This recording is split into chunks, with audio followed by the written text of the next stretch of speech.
correct.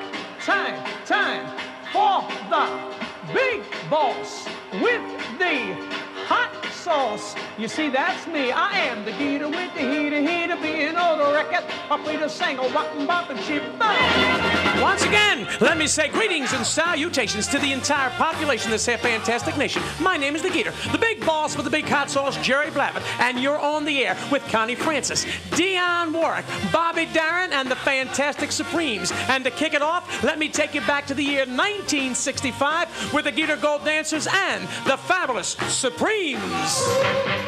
All day long I hear my telephone ring, friends calling, giving their advice.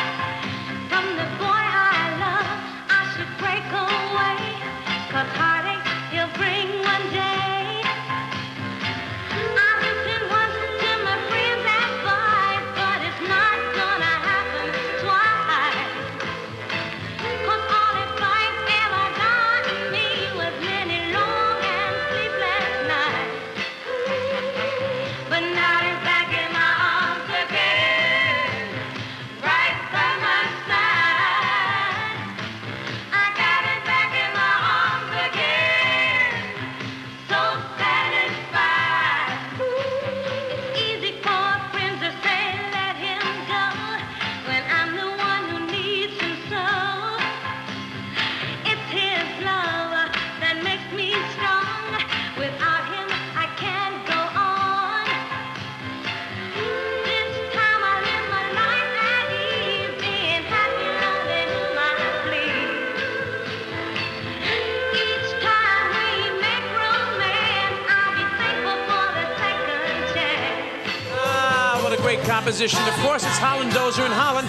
They do all of the great things for the Supremes. There's Mary Wilson. There's Florence Ballard and Diana Ross. They will stay together until 1969, and then they break up. Diana Ross will go on her own and become a superstar. Can Mary tell me what to do when she lost her love so true?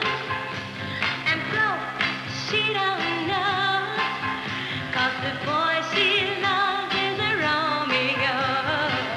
I listened once to my friend's advice, but it's not gonna happen twice. 'Cause all advice ever got me was many long and sleepless If you love music, you're going to love On the Air. Let me tell you what I'm going to do. I'm going to take a little break right now, away from the Geator Gold Dancers and the Supremes. But when we come back, it's a salute to the fantastic, talented young lady out of Jersey. I'm talking about Connie Francis.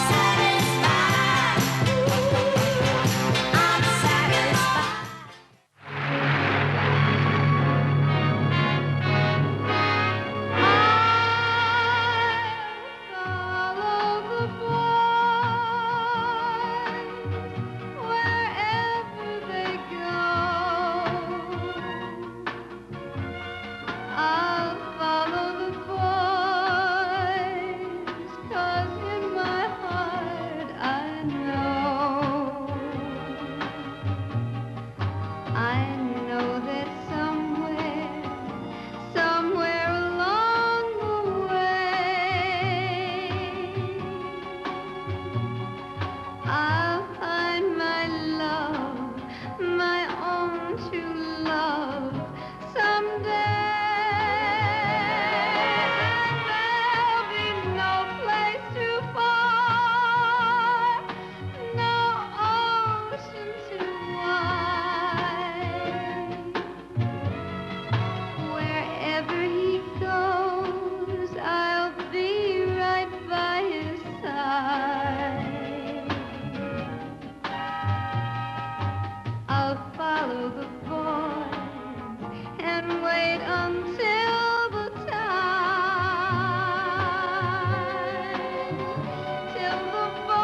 What a wonderful sound.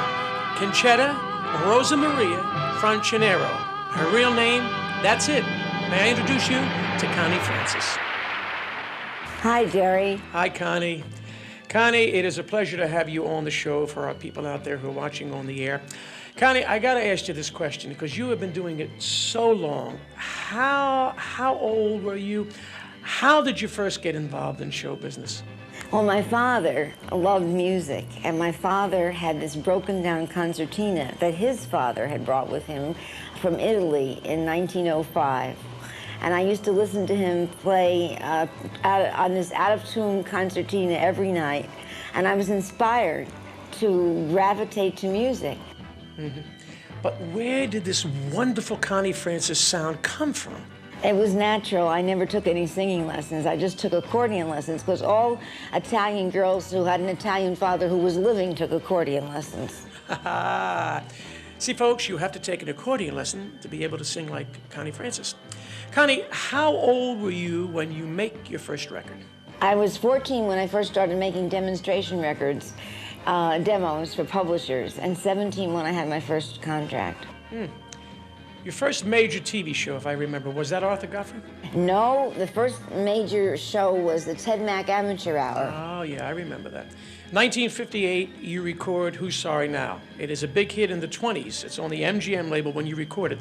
But whose idea is it for you to go into the studio and re-record this old classic? My father's.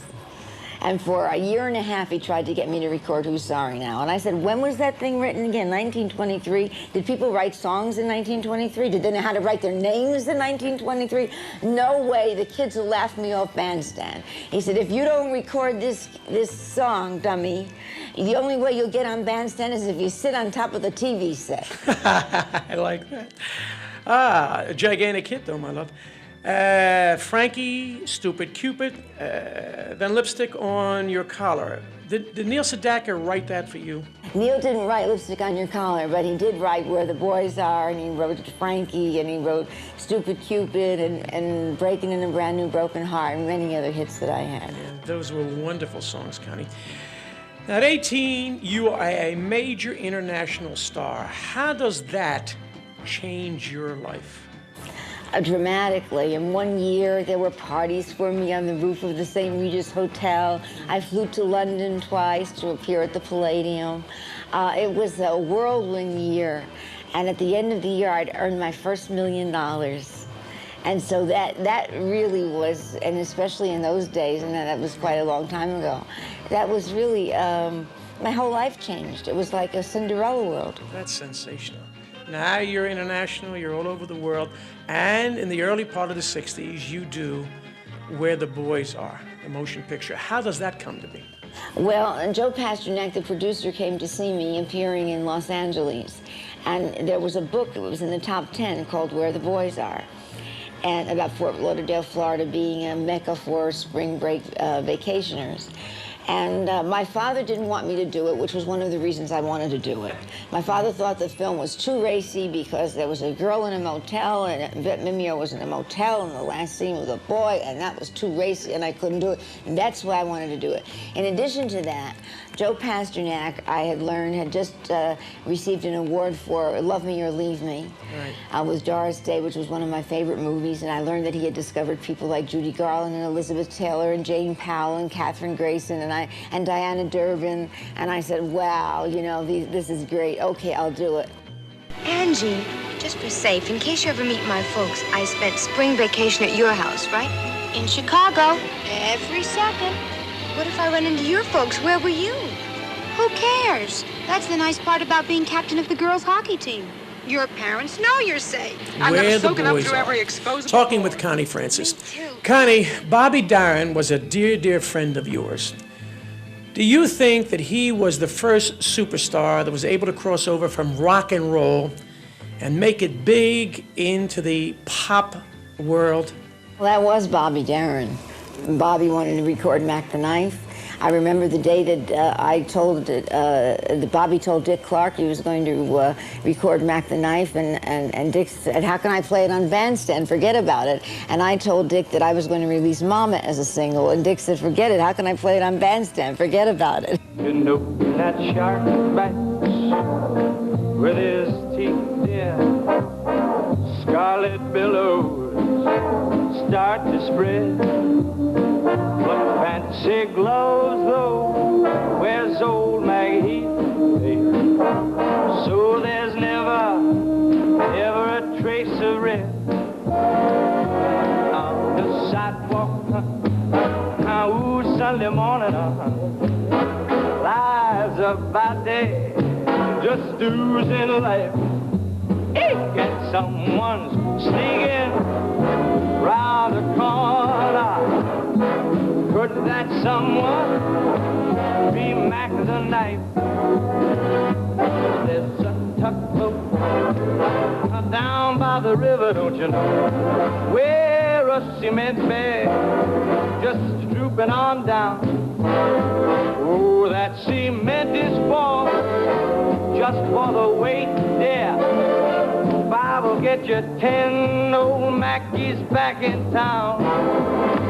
Now you hear about Louis Miller, he disappeared, babe, after drawing out all of his hard-earned cash. And now Maggie's spinning just like a sailor. Could it be our boys John Southern Man? Yeah. Whoa, Geator.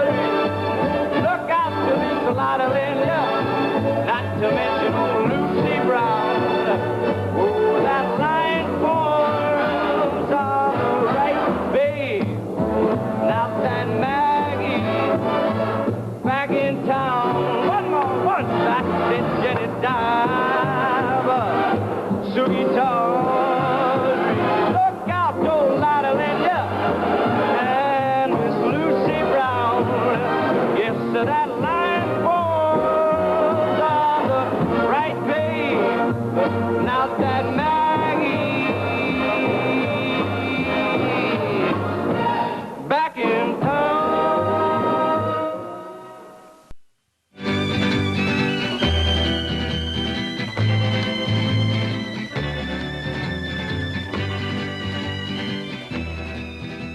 You're back with yours truly, the Geator, on the air, and we're talking with the fabulous Connie Francis. Connie, what's next for you, my love? I want to do a special in Italy. I want to see my life story done. Why didn't you write a book? I did write a book. I wrote my autobiography, and I've written part of the screenplay as well. Who would you like to see play Connie Francis? I'd like to see Michelle Pfeiffer play me. Hey, that's a great choice. Connie, through all of the years, what has kept you just constantly going at the pace that you go? A good family and good friends, people who stayed by me when there were no opening nights. Yeah. Do you have any regrets? A ton of them. We've all made, I know I've made gigantic mistakes in my life. I would like to change, but you can't think about that. You can't think about even 5 minutes ago, because 5 minutes ago it was over.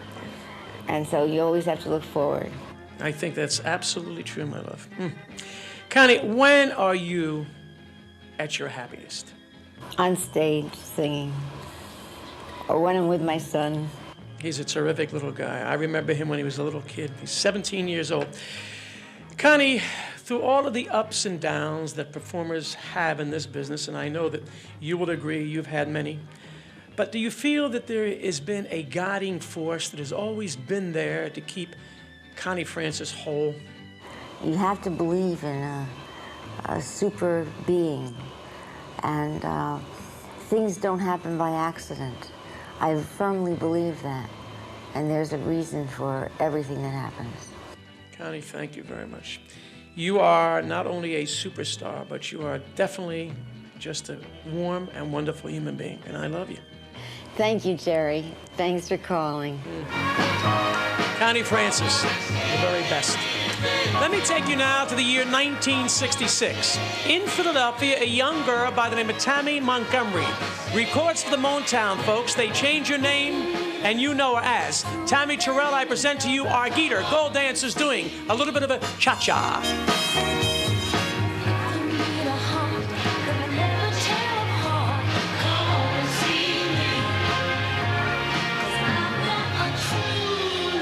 Just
Does that name ring a bell to you? Well, Harvey Kugler used to be the lead singer with the Moonglows, but later on in his career, he winds up writing and producing for the folks of Motown. Let me now take you to the year 1966. There's a young girl who's singing backup with her sister Dee Dee Warwick for the folks at Scepter Records. But in 1966, she's a bona fide star on her own. I would like to present to you right now the lovely lady, Miss Dionne Warwick.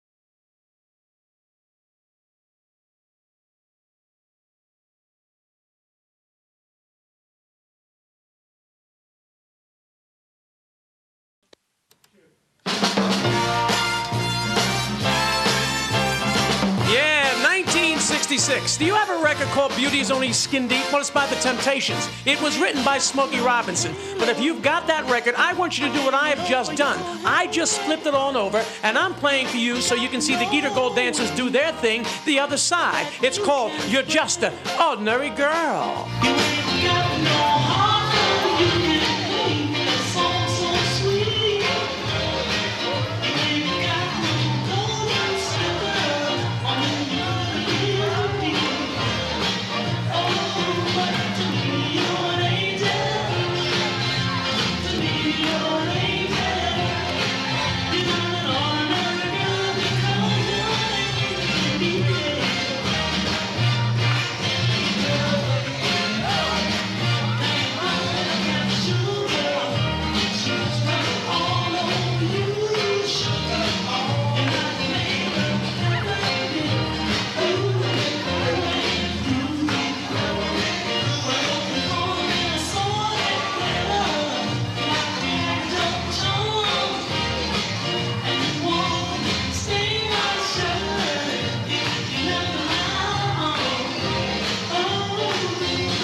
Motown Brass with y'all to the Geator. It is written, by the way, by every member of the Miracles. And of course, when you talk about the Geator Gold Dancers, they're doing a little bit two-step cha-cha.